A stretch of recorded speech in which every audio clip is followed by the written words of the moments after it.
CM યોગી આદિત્યનાથે બાબરી મસ્જિદ મુદ્દે નિવેદન આપ્યું છે।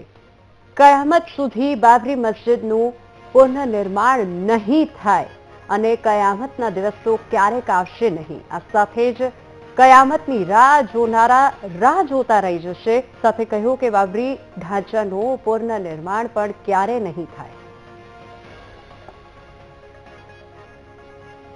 कभी हम लोगों ने कहा था ना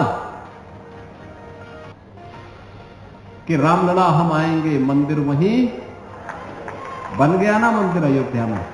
कोई संदेह है?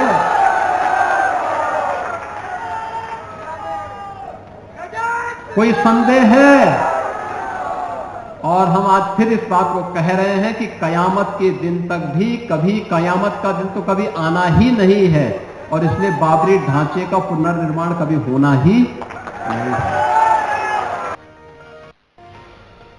उत्तर प्रदेश सरकारનું 2026-27નું બજેટ રજૂ કરવામાં આવ્યું છે। નાણામંત્રી સુરેશ ખન્નાએ રાજ્ય સરકારનું બજેટ રજૂ કર્યું છે। મુખ્યમંત્રીની સુરક્ષા સંકલ્પ યોજનાને વધુ અસરકારક રીતે અમલી બનાવવાની બજેટમાં જોગવાઈ કરવામાં આવી છે। તો રાજ્યની મહિલા ઉદ્યોગ સાહસિકોને મજબૂત બનાવવા પ્રોડક્ટ માર્કેટિંગ યોજના પર પણ ભાર મૂકવામાં આવ્યો છે।